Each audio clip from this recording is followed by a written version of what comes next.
नमस्कार नमस्कार नमस्कार व्यूअर्स, बहुत स्वागत है आप सभी का। आप देख रहे हैं आपका प्रोग्राम कॉफी पर कुरुक्षेत्र। रोज 6 बजे हाजिर हो जाते हैं हम आपके लिए प्रोग्राम लेकर के, जिसमें बात होती है बिल्कुल खुल्लम खुल्ला, सब बातें बताते हैं आपको, कुछ आपसे छुपाते नहीं, इसलिए तो आप ये प्रोग्राम देखते हैं। अब व्यूअर्स, आज का टॉपिक जो है वो थोड़ा सा मैं क्या कहूँ, हैवी टॉपिक आपको लगेगा। हैवी टॉपिक है, लेकिन बातें होंगी वैसे ही फ्री स्टाइल हमारी, जैसे कि रोज होती हैं।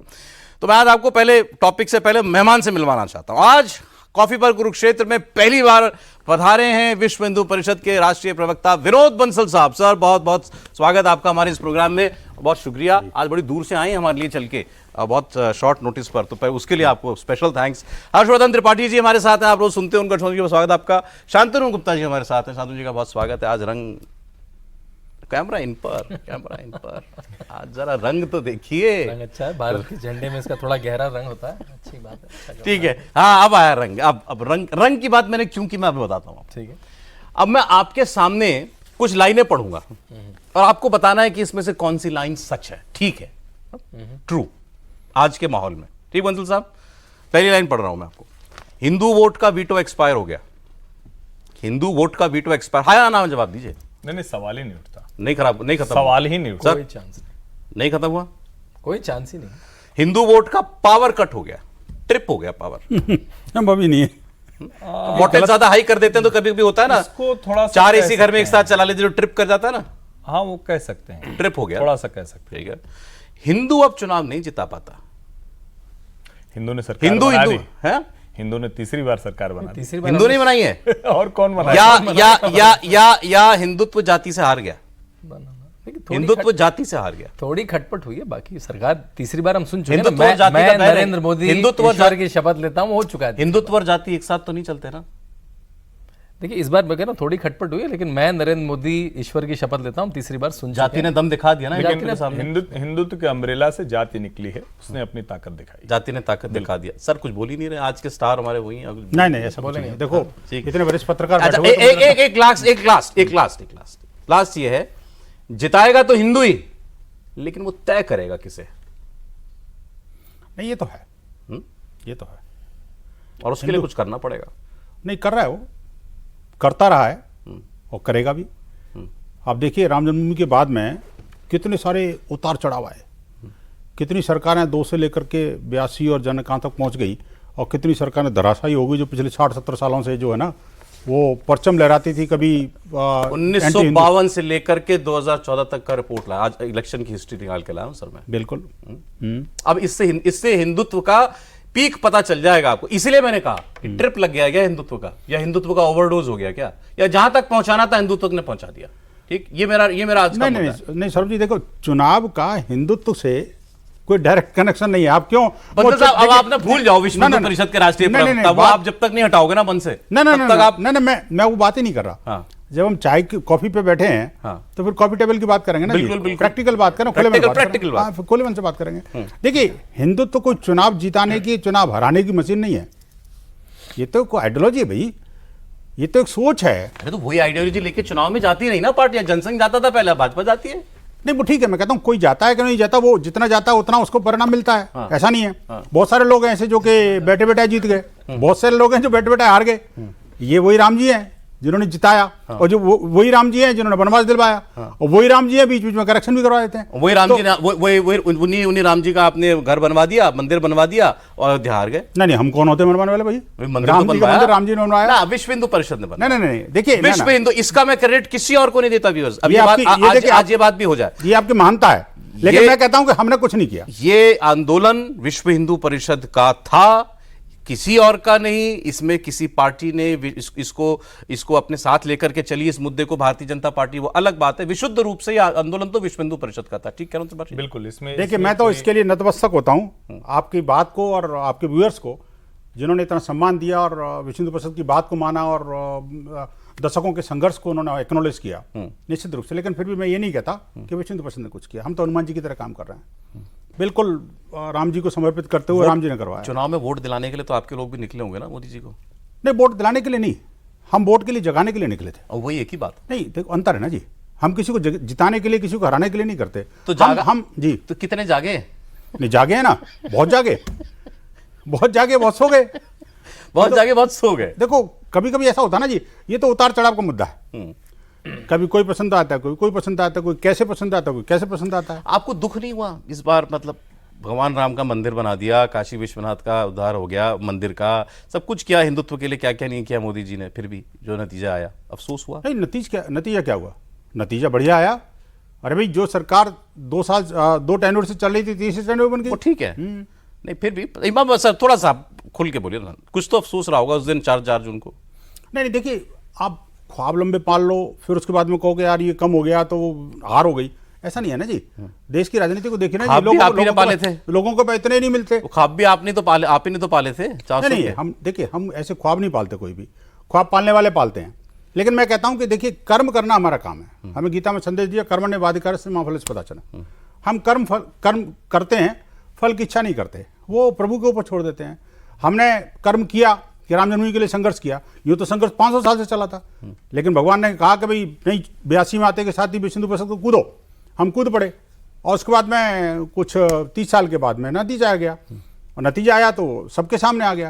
और वो ठीक है, आपने मुझे को श्रेय दे दिया, मैं श्रेय दे दिया, लेकिन हम ये कहते हैं कि ये जो है ना जी, ये तो कर्म का फल है जी। नहीं तो मैं तो कह रहा हूं कर्म में कहां कमी रह गई आपके? भाई राम मंदिर का पूरा आंदोलन जो है अपने अंजाम को पहुंच गया, मंदिर बन गया, उसके बाद यूपी में आपकी 30 सीटें कम हो गई। मैं तो ये कह रहा हूं, नहीं वो तो इसीलिए मैंने पूछा आपसे कि क्या हिंदुत्व का जो कर सकता था कर दिया, अब उसके बाद अब सब कुछ हिंदुत्व के भरोसे नहीं। नहीं सरोज जी, देखिए, ये राजनीति कुछ चीज़ें हिंदुत्व से नहीं कनेक्ट करी है ना। हिंदुत्व को वैसे राजनीति हारती भी है और जीतती भी है, दोनों बातें। लेकिन किसी एक राजनीतिक दल की जीत और हार को हिंदुत्व की जीत की हार नहीं दे सकते, जीत या हार नहीं दे सकते। हाँ, इतना जरूर कह सकता हूं, जिसने जब रामद्रोह किया उसकी सजा उसको मिली है। एक नहीं, अनेक उदाहरण है, उत्तर से लेकर दक्षिण तक है। वो काले चश्मे को ले लीजिए, या वो उसको देख लीजिए, मैं नाम नहीं लूंगा। काला चश्मा एक था वो करुणानिधि जी, मैं नाम नहीं लेता, लेकिन है ऐसे लोग जिन्होंने कहा था कभी कौन सी कॉलेज से डिग्री पास करके आए थे राम जी, जो इतना बड़ा सेतु बना दिया। ऐसे कौन सी इंजीनियरिंग कॉलेज की डिग्री थी उनके पास, ऐसा उन्होंने कहा था। तो मैं कांग्रेस पार्टी में पूछने वाले बहुत हैं, भी तो किन्होंने पूछा? मणिशंकर ने पूछा था ना, कौन से कमरे में जन्म हुआ था, महल कहाँ था। सर कांग्रेस ने क्या करने था भाई साहब, इतना ही नहीं है। और सर वो 52 से 99 पहुंच गए भाई साहब। 25 अब प्रैक्टिकल बात ये है, वो 52 से 99 पहुंच गए। तो क्या हुआ? 99 के चक्कर में घूम रहे हैं अभी भी, उनको मिलना कुछ नहीं है। देखो, वो कहते हैं जिसको माया मिली राम, ये वो लोग हैं। इनका कुछ भी हो जाए, जनता जानती है इनके साथ क्या करना। और राहुल गांधी ने भी बोला अयोध्या में बीजेपी का हार का मतलब है अब नफरत नहीं चलती देश में। देखो, नफरत तो इनके एमएलए से पूछो। अभी परसों ही जो है ना, वो कौन से कहाँ का था एमएलए जिसने एक पोस्टर ईद पर निकाला था, गौ माता की तस्वीर और ईद को मुबारक। और केरल का वो सीन याद है ना आपको, छोटे से बछड़े को काट करके और आरे से काट करके बीफ पार्टी कर रहे हैं, और उसको सिर को हिला कर कह रहे हैं कि हम तो गौ मांस खाएंगे। और फिर ये गौ भक्त बन जाते हैं, कभी जनेऊधारी बन जाते हैं, कभी ब्राह्मण बन जाते हैं, और अपने दादा की मजार पास तक नहीं गए। ये तो इनके संस्कार है ना जी। क्यों नहीं गए भाई, मैं पूछना चाहता हूँ। ये इटली, दादा की फिरोज गांधी की, हाँ फिरोज की, तो फिरोज को तो मानते ही नहीं ना ये अपना दादा, पता नहीं क्या। आज तक मैंने कभी पूरे, मेरे को लगता है कि पिछले 20 साल से तो मैं देख रहा हूँ, कोई परिवार का कोई भी व्यक्ति जिसने नाम तक लिया हो, मजार की तो बात अलग है। किसी डॉक्यूमेंटेशन में कांग्रेस के किसी चित्र में आप कौन सी मजार से आ रहे हैं? नहीं, मैं कह रहा हूँ नहीं, देखिए, हरा बहुत अच्छा रंग है भारत के झंडे में, हरियाली का भारत के किसान का प्रतीक है। मेरी वाइफ साउथ इंडियन है। आप जब आप 9 दुर्गा देवी होती हैं तो उसमें हरी साड़ी लगाई जाती है, तो हर एक कलर को कहीं से डिसोसिएट मत करिए आप, रंग की राजनीति छोड़िए। मैं आता हूँ साहब, देखिए इलेक्टोरल रिजल्ट्स पर आता हूँ, ठीक है। अब बीजेपी का उद्गम क्या सर? जनसंघ क्या थे कोर मुद्दे हमेशा से? क्या रहे? हिंदुत्व, बिल्कुल ठीक। जनसंघ भी बना तो हिंदुत्व के नाम पर ही बना ना, हिंदुओं के लिए बनाना। अब आप देखिए, अब मैं वहां से आपकी हिस्ट्री आपके लिए जल्दी बहुत 10 सेकंड लेंगे इस काम में। देखिए साहब, 1952 में जनसंघ 3, 57 में जनसंघ 4 सीटें लोकसभा की, 62 में 14 सीटें, 67 में जनसंघ 35 सीटें, 71 में जनसंघ 21 सीटें, 77 आया, 77 में आ गए सब लोग मिल गए, जनसंघ में मिल गया था, जनता पार्टी बनी, जनता पार्टी को मिल गई 298। लेकिन सब अपने अपने सिंबल पे लड़े थे, जनसंघ की 80 सबसे ज्यादा सीटें थी। 80, चलिए 80 मान लेते हैं, ठीक है, सरकार बन गई। उसके बाद साहब 1980 में आया, 1980 में जनता दल 2 हिस्सों में हो गया, जनता दल सेक्युलर, जनता दल को आई 31, जनता दल सेक्युलर को आई 41। 84 में अब बीजेपी बन गई थी, बीजेपी आई 2, जहां से भाजपा कहती है ना हम 2 थे, 2 से यहां तक पहुंच गए, तो वो 2 आया 84 में। अब आप दो के बाद 86 के बाद 119, फिर 161, फिर 182, फिर 182, फिर 168, फिर मोदी जी आए, नहीं उसके बाद 2009 में 116 हो गए आप, फिर 282 हो गए 2014 में, फिर हो गए 303 मोदी जी के आने के बाद, अब आए 240। अब अगर मैं कांग्रेस की टैली पढ़ूं ना सर, इसमें कहां तक ले जा पाए मैक्सिमम आप? 303 ले जा पाए ना। कांग्रेस देखिए 364, 371, 361, 352, 353, और फिर जब राजीव गांधी बने तो 414। सब कुछ कर लेने के बाद भी वो अभी बहुत दूर दिखाई देता है। तो क्यों ना कहें कि हिंदुत्व की लिमिटेशन है। नहीं देखिए, सबसे पहले तो ये कि हिंदू वोट का रिमोट जैसा कुछ नहीं है। हिंदू वोट के लिए जो भी आपको करना है वो रिमोट से नहीं होगा। पहली बात तो वो उनके बीच में, और बार बार एक चीज ध्यान में रखनी चाहिए, हिंदू जीवन आचरण और व्यवहार, उस पर काम करता है। भारतीय जनता पार्टी आज जहां खड़ी है उसमें ये हिंदू राजनीति निकाल देंगे तो भारतीय जनता पार्टी शून्य हो जाएगी। पहली बात तो यहां से शुरू करें। बिल्कुल सही। जब हम कह रहे हैं कि उनके नंबर 300, 350, 414 कांग्रेस की बात आप कर रहे हैं, तो कांग्रेस और देश, कांग्रेस और स्वतंत्रता आंदोलन, इसको पर्यायवाची बना दिया गया। अब वो सही है गलत है, देश के साथ धोखा है, ये आप उस पर डिबेट कीजिए, लेकिन इस देश में एक पार्टी को स्वतंत्रता का और देश का पर्यायवाची बना दिया गया। दूसरी पार्टियों के लिए स्वतंत्रता के बाद कोई स्पेस नहीं दिया गया। राष्ट्रीय स्वयंसेवक संघ पर सीधे सीधे आरोप लगा दिया गया कि नाथूराम गोडसे था, गांधी जी की हत्या में शामिल था। फिर कुछ और आरोप लगा दिए गए, आपको पहले कम्युनल कर दिया गया। जबकि जब मुसलमानों के नाम पर एक देश बन गया था तो संघ या जनसंघ या वैसी जो भी पार्टियां थी वो क्या मांग कर रही थी? भाई यहां तो हिंदू ठीक से रहेगा, वहां वो खत्म हो गया, वहां देश बन गया। यहां आप कह रहे हैं यहां दोयम दर्जे का नागरिक बनाएंगे क्या? ये सारे झगड़े की जड़ थी। अगर आप वहां से देखें तो इतना हिंदू जागा है। हिंदुओं के देश में आप हिंदू ही जगा रहे हैं तब से, और किसको जगाएंगे? हाँ? मुसलमान तो वहां भी जागा है, यहां भी जागा है। सच्चाई है कि नहीं? आज भी इस पूरे चुनाव परिणाम की जो हम बात कर रहे हैं, आपने पहला जो सवाल पूछा था कि हिंदू तो खत्म हो गए, सवाल ही नहीं उठता। लेकिन क्या जब आप वही पूछते कि क्या मुस्लिम वोटों ने जीता है, बिल्कुल मैं कहूंगा मुस्लिम वोटों ने 2024 के चुनाव परिणाम बदल दिए, परिवर्तन कर दिया। मैं ऐसे कहूं कि मुसलमान तो मुसलमानों के वोट कर रहा है, हिंदू हिंदुओं के वोट नहीं वोट कर रहा है, और ये पहले भी नहीं करता था। लेकिन अब भारतीय जनता पार्टी के लिए जो चुनौती को समझना चाहिए, भारतीय जनता पार्टी को समझना पड़ेगा वो जो 2014 और 19 में उन्होंने प्रयोग किए, और मैं बार बार उसको संदर्भ के साथ बताता हूं। नरेंद्र मोदी संघ के प्रचारक रहे। नरेंद्र मोदी की जो पूरी राजनीति है संघ की उसी एक विचारधारा बुनियाद पर टिकी हुई है, जिसमें आज के सरसंघ चालक मोहन जी कहते हैं कि एक कुआं, एक श्मशान, एक मंदिर, यानी जाति नहीं होगी। नरेंद्र मोदी जी घाटी हिंदुओं का एक कुआं, एक श्मशान, एक सभी का वो होना चाहिए समान, ये नहीं हो सकता किसी सभी जातियों का, जाति का नहीं हो सकता। ये विश्व हिंदू परिषद ने चलाया मुहिम। ये अखिल भारतीय प्रतिनिधि सभा में जब मोहन जी 4-5 साल पहले की प्रतिनिधि सभा में ये आया था। अब सवाल ये है कि जो घाची तेली समाज से आने वाले नरेंद्र मोदी, जिनको गुजरात में अगर जाति के नाम पर वोट पड़े तो उनके सभासद नहीं बनेंगे। बहुत कड़वी सच्चाई बोल रहा हूं, ये भारतीय जनता पार्टी के लोगों को सोचने के लिए।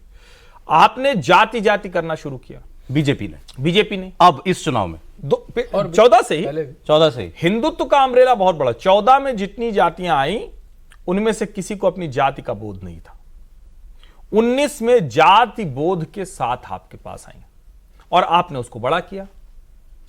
यहां उससे आगे की बात, दूसरी पार्टियां जो जाति के नाम पर थी उनको आप उसी नाम पर अपने साथ लेकर आए।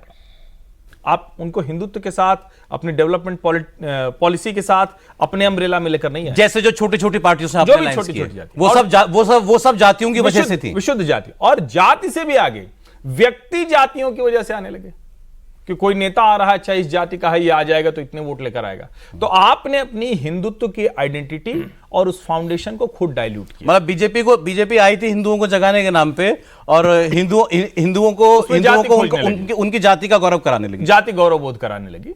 और यही नरेंद्र मोदी हरियाणा में जाट राजनीति को बदल देते हैं, मनोहर लाल खट्टर को लाते हैं। यही नरेंद्र मोदी देवेंद्र फडणवीस लाते हैं। महाराष्ट्र में तो ब्राह्मण नहीं इस स्थिति में कि वो हो जाए।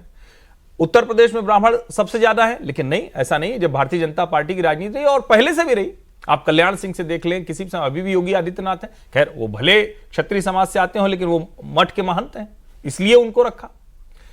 जो देश की राजनीति है उसमें जब जाति की पहचान आप बढ़ाएंगे तो आप उसका नुकसान खाएंगे। मैं ढेर क्या सारी करना चीजें चाहिए था फिर भाजपा को, मुझे बताइए क्या करना चाहिए था भाई? ये टॉपिक आज हमने चुना क्यों? बंसल साहब को आज आमंत्रित क्यों किया? मैंने ये आपको सारी हिस्ट्री क्यों बताई है भाई? इस देश में हिंदुत्व के नाम पर आप सबसे बड़े काम क्या कर सकते थे भाई? ये जनसंघ भाजपा, इनके कोर मुद्दे क्या है? आपके कोर मुद्दे क्या थे? राम जी का मंदिर बन जाए, कश्मीर से धारा 370 खत्म हो जाए, क्योंकि हिंदू वो मुस्लिम बहुल है और उनकी वो पाकिस्तान से अपने आप को जोड़ने की कोशिश करते थे, वहां के कुछ एलिमेंट्स वो हो जाए। तीसरा यूनिफॉर्म सिविल कोड। भाई तीनों काम कर डाले नरेंद्र मोदी ने, तीनों काम कर डाले। नहीं फिर आप 240, इसीलिए मैंने कहा कि जो आप मान के चलते थे कि ये कोर इशू हमारा, जब इश्यूज पूरे हो जाएंगे तो हिंदू जागृति हो जाएगी, आपने तो अपने इश्यूज पूरे कर लिए, हिंदू की जागृति नहीं हुई उतनी जो जितनी आप चाह रहे थे। नहीं, ऐसा नहीं है। देखिए, दो बातें बड़ी महत्वपूर्ण है इसमें। देश के लोग जो क्या चाहते हैं कि जो समान नागरिक संहिता जो है ना, वो भी इंप्लीमेंट नहीं हुई, जो आप कह रहे हैं हो गई है, नहीं स्टार्ट हो गया, चलो कोई बात नहीं, एक कह सकते हैं कुछ राज्यों ने शुरू करी। लेकिन इससे ज्यादा इंपॉर्टेंट क्या है, संविधान का अनुच्छेद 29 और 30 जो रिलीजियस आधार पर डिस्क्रिमिनेशन करता है, मैं कहता हूं जो अधिकार मेरे SC ST समुदाय को नहीं है वो आपने तथाकथित अल्पसंख्यकों को दे दिए। मैं कहता हूं बल्कि वो अल्पसंख्यक नहीं, वो देश के दूसरे बहुसंख्यक, उनको तो सब कुछ मिला हुआ है, और इधर मेरे जो SC ST बंधु हैं उनको नेग्लेक्ट कर रखा है। क्या वो अधिकार उनको नहीं दिए जा सकते? और वो अधिकार जो संविधान प्रदत्त अधिकार सबको नहीं मिलते। डोंट माइंड, बट आप गोल पोस्ट शिफ्ट कर रहे हो। नहीं, मेरी बात क्योंकि सर मेरे एक पॉइंट और है, एक पॉइंट, राम मंदिर से 370 से UCC से नहीं मिल पाया, अब आप कह रहे हो कि SC ST को मुसलमानों के बराबर अधिकार दिला देंगे, तब काम हो जाएगा। वो मुद्दे हिंदू समाज के मुद्दे नहीं थे, वो मुद्दे बीजेपी के मुद्दे थे। आप समझिए बात को। हिंदू समाज की क्या मांग है कि समरस व्यवहार हो सबके साथ में। हिंदू समाज की मांग है कि सारी जाति मत पंथ संप्रदाय एक हो।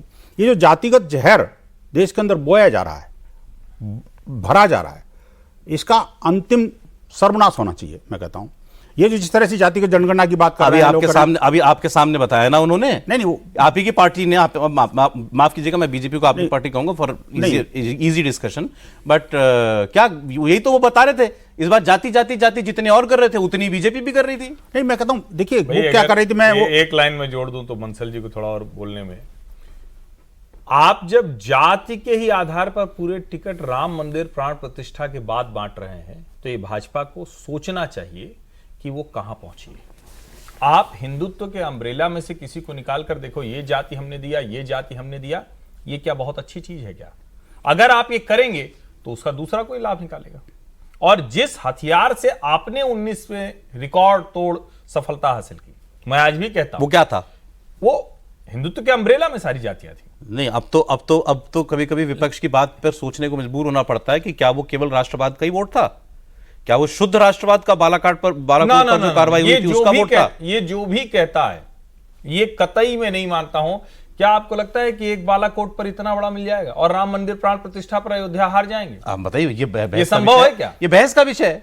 मतलब राष्ट्रवाद अगर कहते हैं, हिंदुत्व और राष्ट्रवाद दो चीजें। जनवरी में हुआ था ना बालाकोट, जनवरी या फरवरी में हुआ था। नहीं सौरभ जी, बात वो नहीं है। जस्ट फॉर रेफरेंस, जनवरी फरवरी में ही बालाकोट हुआ था, उसी के 3 महीने बाद इलेक्शन हुआ था। नतीजा आपके सामने, बीजेपी 303, राम जी का प्राण प्रतिष्ठा कार्यक्रम भी जनवरी में हुआ था, 3 महीने बाद इलेक्शन हुआ था, नतीजा 240। बताइए साहब, क्यों नहीं सुन रहा हूं? मुझे 1-1.5 मिनट विशुद्ध दीजिए। बिल्कुल बिल्कुल बोलिए। देखिए, 2024 में पहले कुछ तथ्य रख देते हैं, उससे लोग आपके व्यूअर अपने आप देख लेंगे। 2024 में दो टर्म की एंटी इनकम्बेंसी के बाद नरेंद्र मोदी को 23.5 करोड़ वोट मिला है। 2019 में उनको 22 वो भी करोड़ मैं लिख के लाया हूं। तो करीब 1.5 करोड़ वोट ज्यादा मिला है। कांग्रेस से करीब 10 करोड़ वोट ज्यादा मिला है। ठीक है, पहली बात।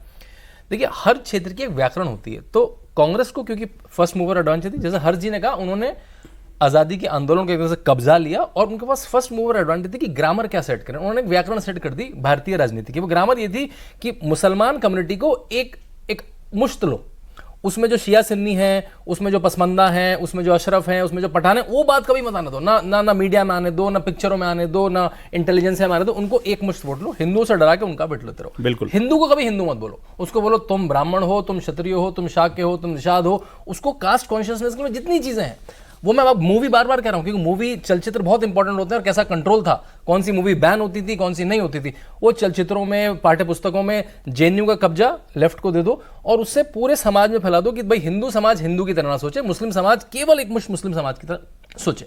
अब इधर से मुस्लिम लो, इधर से एक जाति लो, बस मुझे आधा मिनट और, एक जाति लो, फर्स्ट पास द पोल सिस्टम में 25% 30% में तो सरकार बन जाती है। फिर यही रेसिपी सबको सिखा दो, मुलायम सिंह यादव को तुम एमवाई में बना लो, मायावती तुम मीम में बना लो, ऐसे कास्ट कॉम्बिनेशन बनाते रहो। नरेंद्र मोदी आए 14 में, उन्होंने इस ग्रामर को बिठाया, इस ग्रामर को चेंज करा।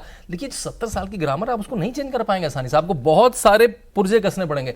कुछ लाभार्थी के नाम पे उन्होंने इकट्ठा करा, कुछ हिंदू के नाम पे इकट्ठा करा, बहुत सारे ये चित्र देखिए, अपने प्रधानमंत्री का ललाट पे टीका लिए, शिव का त्रिशूल लिए, ऐसा दुर्लभ चित्र है। कल्पना नहीं कर सकते। मैं कह रहा हूं precisely my question, 3 lakh vote कम क्यों हो गया फिर? नहीं देखिए, नहीं देखिए बहुत आप क्विक कंक्लूजन निकाल रहे हैं। तथ्य ठीक करना चाहिए। नरेंद्र मोदी की जीत का अंतर 3 लाख कम हुआ है, मैं वही कह रहा हूं। लेकिन नरेंद्र मोदी को काशी में मिले वोट मात्र 50,000 कम हुए। ये दोनों बाकी लोग कंसोलिडेट हो गए तो और वोट ज्यादा उसको जरा समझिए, मैं कई बार कहता हूं, उसको फिर से बताता हूं। अजय राय को अगर मुसलमान टूटकर वोट दे दें, उद्धव ठाकरे को अगर मुसलमान टूटकर वोट दे दें, हिंदू नहीं कम हुआ है। जो हिंदू भारतीय जनता पार्टी के पास था, जहां तक आप, जैसे आपने जो कहा ना कितना जागा, जो बंसल जी से पूछा, जितना जाग कर पहुंचा था वो वहीं है। लेकिन भारतीय जनता पार्टी की इसके आगे की राह कठिन है। इसके आगे उन्हें नए तरह का, जो शांतनु जी ने कहा, तो व्याकरण नए तरह का लाना पड़ेगा। कभी ये 370, 360, 400 ये कभी हकीकत हो सकती है भाजपा की? बिल्कुल हो सकती, इसी चुनाव में हो जाती। इतना झूठ, अफवाह, छल, प्रपंच, दुनिया भर के जितनी साजिशें हो सकती हैं वो सब हुई, उसके बावजूद यहां खड़ा हुआ है। और मैं फिर कह रहा हूं, जो भी कह रहा है, बार बार 2 चीजें कही जा रही, एक ब्रांड मोदी खत्म हो गया, दूसरा कहा जा रहा है हिंदुत्व खत्म हो गया। आपने जो कहा ना कि वो क्या आपने बोला कि प्लग क्या हो गया, ट्रिप हो गया, ट्रिप हो गया। हाँ, जैसे हम लोग ट्रिप वाला मानता हूं मैं, ट्रिप तो हुआ, और मैं उसको यूं परिभाषित करता हूं कि भारतीय जनता पार्टी को हिंदू मुसलमान की राजनीति से विशुद्ध हिंदुत्व की राजनीति पर जाना होगा। वो पॉसिबल है, पॉसिबल है, वही करके दिखाया। बहुत अच्छी बात कह दी हर्षवर्धन, वही करके दिखाया। अब ये बंसल जी के साथ, आपको अगर हिंदुत्व की राजनीति करनी है, बगैर मुसलमान की हो सकती है क्या? बगैर मुसलमान सामने देखा है हिंदुत्व की राजनीति हो सकती है क्या? एक बात बताइए, जो इन्होंने बात कही कि भाई पिछले 70 सालों में ऐसा होता है। एक मुस्लिम पर्सनल लॉ बोर्ड है, या यूँ कहो कि भाई वो जो एक अपना वक्फ बोर्ड है, वक्फ बोर्ड को एक असीमित अधिकार आप दे दो कि साहब ये भी तेरा, ये भी तेरा, ये भी तेरा, जिसमें चाहे तो इंडिया टीवी का ऑफिस भी अपना खोल सकते हैं, आपको कोर्ट में जाना पड़ेगा। एक नोटिस देना है बस आपको, इंडिया टीवी का पूरे भारत को एक कर ले भाई, ये भारत कॉन्टेक्स्ट बता। हाँ, नहीं सही बात है। तो वो तो एक गांव के गांव, मंदिर के मंदिर, हजारों साल पुराने, वो सब उन्होंने कब्जा लिए। कोई पूछने वाला नहीं है, कोई कहने वाला नहीं, कोई बताने वाला नहीं, कोई सुनने वाला नहीं है। आखिरकार फिर और क्या चाहिए भाई? अगर आपको ये असीमित अधिकार दे दिए जाएं, फिर आप क्या करो, वोट किसको दोगे? आप मेरा पॉइंट प्रूव कर रहे हैं। यही बात मैं कह रहा था ना, हिंदुत्व की बात बगैर मुसलमान की मुमकिन है क्या? नहीं है मुमकिन। नहीं, बात मुसलमान की नहीं है। यू नीड एन एडवर्सरी, सामने दिखाना जरूरी है, दिखाना नहीं है, होना जरूरी है। अरे अच्छा एक बात बताइए, मुझे एक बात बताइए, एक हाइपोथेटिकल क्वेश्चन। आजादी के टाइम पे, पार्टीशन के टाइम पे सारे मुसलमान पाकिस्तान चले गए होते, यहाँ सिर्फ जाना चाहिए था, यहाँ सिर्फ हिंदू। बाबा साहब अम्बेडकर ने कहा था कि कंप्लीट ट्रांसफर ऑफ पॉपुलेशन होना चाहिए, 100% पॉपुलेशन हिंदू, भारत वाकई हिंदू राष्ट्र होता और यहाँ हिंदू ही रह रहे होते, कंप्लीट ट्रांसफर ऑफ पॉपुलेशन हो गया होता, तो आप हिंदुत्व की राजनीति कैसे करते? सर, हिंदू राष्ट्र तो था, है और रहेगा। अब आप राजनीति क्या करते हैं? देखिए, ये बड़ा अच्छा है, लेकिन तब भी हिंदू की ही, तब आपको दिखाने के लिए 500 साल वाला, अगर 500 साल का संघर्ष राम मंदिर का, वो भी नहीं होता, क्योंकि वो काम आप कर चुके होते। कैसी बात कर रहे हो? राजनीति के लिए थोड़ी कोई राम मंदिर बन रहा है। लेकिन मैं वही कह रहा हूं, मंदिर ना राजनीति, आप काम कर चुके हैं। अगर आज राम मंदिर बनने के बाद भी उसकी वास्तुकला, उसके मुहूर्त, उसके शिखर, उसके कलश, उसके कोण, कि किस कोण पर है पता नहीं, कितने लोग जानते भी हैं कि नहीं जानते हैं, आधे अधूरे मंदिर, शंकराचार्य को लाना, अगर ये सब करना पड़ा तो आप सोचिए ना, डर हिंदुत्व का ही है। मुसलमान लाकर भारतीय जनता पार्टी ने रणनीतिक गलती की है। आपको मुसलमान लाने की आवश्यकता नहीं थी। आप बताइए ना, वो लेके आते हैं क्या हिंदू? 2 राजनीति के ध्रुव हैं। बहुत अच्छी बात की आपने, करना विशुद्ध अपनी बात करते हैं, वो तो सनातन को नस्तानाबूद करने में लगा हुआ है, सनातन को समाप्त करने में लगा हुआ है। नहीं, उनकी राजनीति अलग है, वो सिर्फ तमिलनाडु की राजनीति है। नहीं, लेकिन आमतौर endorse तो पर कर वो रहे हैं कभी नहीं, नहीं वो जो भी कहते हैं या मांगते हैं या मानते हैं, वो कहते हैं कि भाई हाँ, हमारे धर्म में ऐसा हमको कहा गया कि आपको ऐसा रहना है या तुमको। हम उन पार्टियों की बात करते हैं मैं तो- राजनीतिक तौर पर, उसमें तो भी वो मुसलमानों पार्टियां की कहां कभी कहती हैं, वो तो आपको ये साबित करने में तुली रहती है कि ये हिंदुत्व तो नहीं है। आप ध्यान से उसको, वो जो बाइनरी है उसको पढ़ना पड़ेगा। वो कहती है ये हिंदुत्व तो नहीं। यानी अगर प्रधानमंत्री नरेंद्र मोदी भव्य राम मंदिर उसकी प्राण प्रतिष्ठा में बैठे हैं जजमान के तौर पर, 11 दिन का अनुष्ठान, पंचवटी नासिक से लेकर भारत की सभी भाषाओं में रामायण सुनने वाला व्यक्ति, कोई प्रधानमंत्री कल्पना नहीं कर सकता। और उसके बाद ये हिंदुत्व की बाइनरी अगर कहते हैं ना ये नहीं है, ये तो सिर्फ वोट के लिए कर रहे हैं। कमाल की बात यह है, वोट के लिए आज तक सीधे सीधे अगर किसी ने किया तो राजीव गांधी वाला था, जब वहां से चुनाव अभियान की शुरुआत हुई थी, ये था वोट के लिए। और भारतीय जनता पार्टी, मैं फिर से कह रहा हूं, राम मंदिर की प्राण प्रतिष्ठा नहीं थी हिंदू वोट के लिए। नहीं, वो तो सब राजनीतिक थी, लेकिन उसकी वजह से सीधे कुछ थोड़ी ना होना था। आप अगर ध्यान से देखिए, क्यों नहीं होना था? नहीं, आप अगर राम मंदिर ध्यान की से प्राण देखिए, प्रतिष्ठा, तो वो तो राम हो मंदिर चुका की था ना। राम मंदिर की प्राण प्रतिष्ठा से वोट मिलेगा, ये लोग नहीं सोच रहे बनता थे। रहता तो क्या होता? राम मंदिर की प्राण प्रतिष्ठा वोट आप बैंक लोग के लिए यही नहीं कह हुई रहे हैं थी, ना, ये बता दूंगा आपको। आप लोग यही कह रहे हैं ना कि वो बनता रहता तो अच्छा होता। अपना अपना सोचने का तरीका है, वो कह रहे हैं बनता रहता तो अच्छा होता। अब मौसम को लगता है एक बार जो काम हो जाता है, हो जाता है तो हो जाता, खत्म हो जाता। फिर वो मुद्दा नहीं रह जाता। इसीलिए मैं कह रहा हूं मुद्दा तो है, लेकिन हिंदुत्व तो आपको उस आइडेंटिटी के प्राइड पर काम करना होगा, उस यूनिफिकेशन पर काम करना होगा। अगर आप हर वक्त दुश्मन खोजते रहेंगे तो हिंदू समाज इस तरह से कभी नहीं लड़ता है, कभी लड़ता ही नहीं, व्यवहार नहीं करता। मुझे अच्छा लगा आपने ये बात बोली। तो हमें हिंदू मुस्लिम बाइनरी की जरूरत नहीं है, बिल्कुल जरूरत नहीं। हिंदुत्व की राजनीति के लिए हिंदू मुसलमान की जरूरत नहीं, मेरा ही मानना है। भाई मेरा निजी हिंदुत्व विचार में तो सब कुछ इंक्लूसिव है ना भाई। आप बिना मुसलमान की बात ही नहीं कर पाते। नहीं, ऐसा नहीं है लेकिन भाई। सौरभ जी- मुसलमान का, भाई मुसलमान भी हिंदू है, हम तो यही कह रहे हैं। अरे भाई क्या बात करो, जो हिंदू वैल्यू को अपनाता है, जिस देश, धर्म, संस्कृति, इतिहास और महापुरुष और उनके भौगोलिक वैल्यूज में जो विश्वास रखता है, वो प्रत्येक व्यक्ति हिंदू है। ये तुम्हारे क्लियर कट डेफिनेशन है। उसकी पूजा पद्धति कुछ और हो सकती है, वो गिरजाघर भी जा सकता है, कोई मस्जिद जा सकता है, कहीं और जा सकता है। पूजा पद्धति से किसी को भिन्नता नहीं है। हम हिंदू राष्ट्र क्यों कहते हैं, हिंदू क्यों कहते हैं? हिंदुत्व क्या है आखिरकार? हिंदुत्व एक जीवन पद्धति है भाई, सुप्रीम कोर्ट का ऑर्डर है। इसको किसी रिलीजन से नहीं तोलना चाहिए। It's not a religion merely, ये धर्म है। ये बड़ा व्यापक शब्द है सौरभ जी, आप तो जानते हैं। लेकिन आपकी डेफिनेशन नहीं मानता सामने वाला ना। नहीं, आप मत क्यों मानो, मजबूर करते हो उसको मत मानने मानो, के लिए? सच्चाई तो यही है भाई। आज नहीं तो कल मानना पड़ेगा आपको, मानना तो पड़ेगा ना। सच्चाई तो यही है। हिंदुत्व एक जीवन पद्धति है, जीवन के वैल्यूज हैं, और उसमें कोई भी रिलीजन हो सकता है, पूजा पद्धति है, कुछ भी नहीं, रहो। जो बात ये कह रहे हैं आप उस पर क्यों नहीं लगते भाई? आप हिंदुओं के अंदर जो अभी कुछ हमारे कुरीतियां बची है, ये जातिवाद का जहर बचा है, इसको मिटाइए ना। बिल्कुल मिटा रहे हैं, करिए, बिल्कुल यूनाइट मिटा रहे हिंदुओं हैं। को उसमें। डेफिनेटली हम ये कर रहे हैं, ये विश्व हिंदू परिषद कर रहा है। आप देखिए कि पिछले कुछ वर्षों में 50,000 से ज्यादा, हमने, मुझे कहना नहीं चाहिए, SC और ST बंधुओं को पुजारी बनाया है। बाकायदा मंदिरों में पूजा कर रहे हैं वो लोग। जो लोग कहते हैं कि नहीं छुआछूत है, ये वो है, वो कहाँ है? आप मेरे साथ में जाइए, मेरे घर के पड़ोस में जो मंदिर है, वहाँ पर जो लोग हवन कराते हैं, जो उसके ब्रह्मा है हवन के, वो आपको जाति का नहीं पता, आपको कौन सी जाति के हैं। और ऐसे असंख्य लोग हैं, अच्छी बात। ऐसे असंख्य लोग हैं। भाई समाज मेरा है ना। अगर किसी कालांतर में, किसी दबाव के कारण, किसी अत्याचार के कारण मान लो वो कुछ और काम करने लग गया, तो इसका लिए थोड़ी मैं समाज से अलग हो जाऊंगा। नहीं, मेरा है वो, मैं मानता हूं उस बात को। और विश्व हिंदू परिषद इस काम के लिए, लेकिन मुसलमान को भी मनवाना है, कृत्य संकल्पित है। मुसलमान को भी मनवाना है। बिल्कुल कि मनवाना तुम भी भाई। हिंदू हो। बिछड़े हुए तो लोग हमारे, भाई क्या बात कर रहे हो आप? वो हमसे ही तो बिछड़े हुए हैं, हमारे ही तो अपने पूर्वजों के वंशज हैं वो। आखिरकार वो अलग कैसे हो जाएंगे? हम तो चाह रहे थे कि मुख्य धारा में आ जाए सब लोग, सब लोग मुख्य धारा में। यही वालों को मनवाना है या फिर बॉर्डर पार वालों को भी मनवाना है? नहीं, जो आ जाए हम तो सबके लिए वेलकम करते हैं। हम किसी को फोर्स नहीं करते, लेकिन आए हम उसका स्वागत करते हैं सब लोग। घर वापसी तो अलाउड है ना। शांत नहीं, शांत। देखिए, जो आपने कहा कि बाइनरी मत खोजें, ऐसा मेरे ख्याल से कोई रूल नहीं है। 370 राम मंदिर, UCC, इन पे काम हुआ। मेरे ख्याल से अब उसको बड़े गोल्स पे ले जाना पड़ेगा। क्यों कहा मैंने ऐसा? नहीं, मैं बस आप ही से पूछ रहा हूं। मैंने क्यों कहा कि मुसलमान के बगैर हिंदुत्व की चर्चा मुमकिन नहीं है? यहाँ बात आरक्षण की हुई, क्या आरक्षण हटा देंगे? आप सब मानते हैं कि वो मुद्दा चल गया, वही कह रहा हूं। काउंटर क्या ढूंढा गया? बिल्कुल, बिल्कुल। कि मुसलमान कि आपका आरक्षण, ये लोग कांग्रेस वाले जो हैं, ये मुसलमान को देखो, दे चुनाव का नैरेटिव है, चुनाव का नैरेटिव है। उन्होंने रिजर्वेशन, जो रिजर्वेशन वो कह रहे रिजर्वेशन हटा देंगे, उस झूठ को कि मुसलमानों के लिए आपका रिजर्वेशन ले लेंगे, उससे बाइनरी को काटने की कोशिश करी। लेकिन आपको हिंदुओं के पक्ष में जितनी भी चीजें उस पर काम करना पड़ेगा। वो आपका बहुसंख्यक है, वो आपका देश है, वो देश का इतिहास है। चाहे उसमें वक्फ बोर्ड हो, चाहे इसमें all India personal law board हो, चाहे इसमें प्लेसेस ऑफ वर्शिप एक्ट हो, चाहे उसमें जिस तरह से भारत में करिकुलम आता है, वो सब काम होगा। और जो अपने यहाँ जातियों का काम है, जातियों को कैसे समझने में काम है, उसे भी आपको अपना घर भी ठीक करना पड़ेगा। और जो अगर लगता है जो आपका विरोधी है, शत्रु है, वैसे ये शब्द नहीं कह रहा हूं मैं, लेकिन उनके साथ जो शत्रु दिक्कत ना कहें, मैं कह रहा हूं वो शब्दों को मैं अवॉइड कर रहा हूं। अगर वक्फ बोर्ड आपकी जमीन ले रहा है तो उसमें और क्या कहूंगा भाई?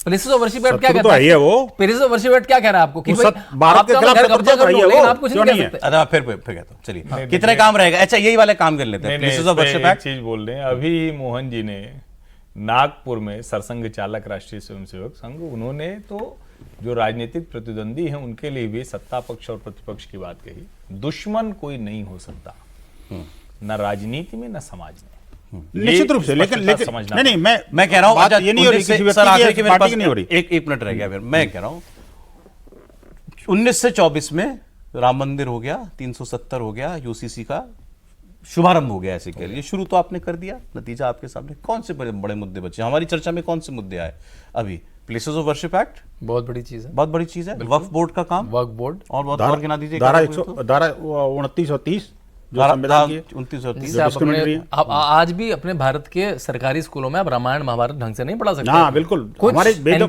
का, उपनिषदों का ज्ञान होना मैं कह रहा हूं चाहिए। ये भी, अच्छा ये अब इस टर्म में ये 3-4 काम भी जो है हो जाए, मान लीजिए, कुछ फर्क पड़ेगा इससे? मैं तो मानता हूं कि जो काम जब होना है वो हो।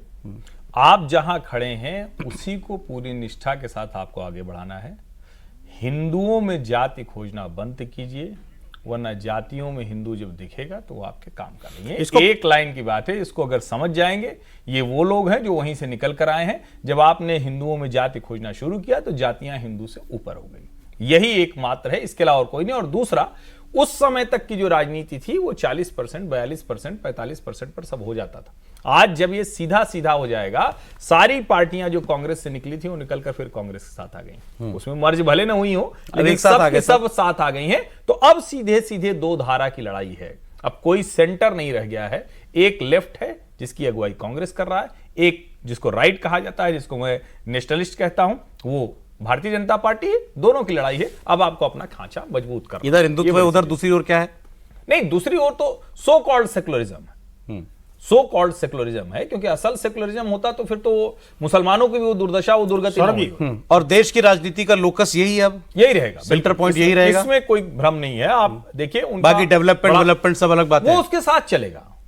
ऐसा नहीं है। भारतीय जनता पार्टी का जो वोटर है, और देखिए ये भी कमाल है, सेकुलर मतदाता को विकास से चवन्नी फर्क नहीं पड़ता।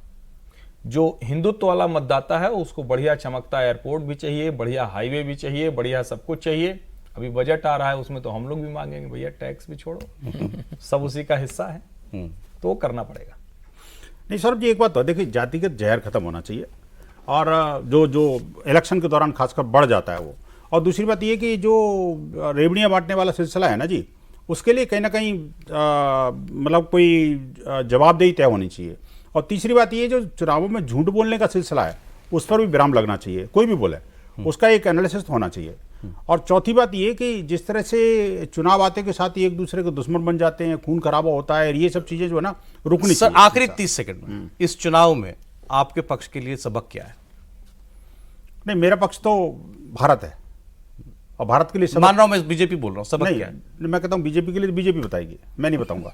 लेकिन मैं ये कहूंगा कि देखिए, मेरा पक्ष भारत है, और भारत को सुदृढ़, सबल, संपन्न और वैभवशाली बनाना है। तो निश्चित रूप से सबक, उसके लिए सबक क्या है? उसके देखिए, वो जो जातिगत आधार पर बंटवारा बंद होना चाहिए, रिलीजियस आधार पर अपीजमेंट बंद होना चाहिए, झूठ बोलने का सिलसिला खत्म होना चाहिए, और देश की प्रगति और उन्नति के लिए सब लोग काम करें, ये काम होना चाहिए। आज संसद जो नई बन गई है, और इसमें भी मुझे लगता है कि मिलकर के काम करना। अब आपने ये अंत में जितने मुद्दे बताए, इससे मुझे तो नहीं लगता कि आपके सुनने वालों को भी कोई भी सुन रहा होगा तो उसको कोई आपत्ति हो सकती है इन मुद्दों से। हाँ, लेकिन हो नहीं पाते ना जी, तो दुर्भाग्य है। आपत्ति नहीं, मुसलमानों की जाति नहीं देखता, 36 फिरके हैं उसके अंदर, मुसलमानों के अंदर 36 फिरके हैं। मुसलमान मैं आना पड़ेगा भाई। मैं ये कहना चाहता हूं, देखिए, जातिगत आधार पर अगर आप हिंदुओं के अंदर ढूंढ रहे हो तो वहां भी तो ढूंढो यार।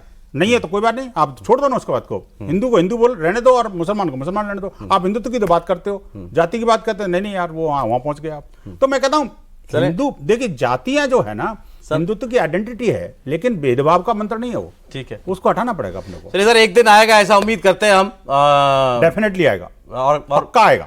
आए वो दिन आए। और अब मैं तो ये भी कहूंगा तो कि धीरे धीरे आ रहा है उस धारा पर, यही नहीं कि यही वाले लोग चलते रहे, दूसरे वाले भी उस धारा पर चले, संपूर्ण भारत चले। अच्छी बात तो वो होगी। बहुत शुक्रिया बंसल साहब। कोई दिन विशुद्ध डेवलपमेंट पर यस बिल्कुल, बहुत शुक्रिया बंसल साहब, बहुत अच्छा लगा आज की चर्चा करके। देखिए बिना लड़ाई झगड़ा, कोई तू मैं कुछ नहीं, आराम से बात की ना, ऐसी भी हो जाती है। बंसल साहब की इमेज लोगों ने क्रिएट कर दी, ऐसे है नहीं है, सौम्य व्यक्ति है बड़े। मैं तो बहुत सीधा साधा आदमी। बहुत शुक्रिया सर हर्षवर्धन जी, बहुत शुक्रिया शांतनु जी, बहुत धन्यवाद आपको। कॉफी पर कुरुक्षेत्र में जितना ही व्यूअर्स, कल आपसे फिर मुलाकात करेंगे एक नए मेहमान, एक नए मुद्दे के साथ, ठीक 6 बजे रिमोट साइड में रख के। फिलहाल एक ब्रेक, लेकिन ब्रेक के बाद आपको बताएंगे कल प्रधानमंत्री नरेंद्र मोदी कहां जाने वाले।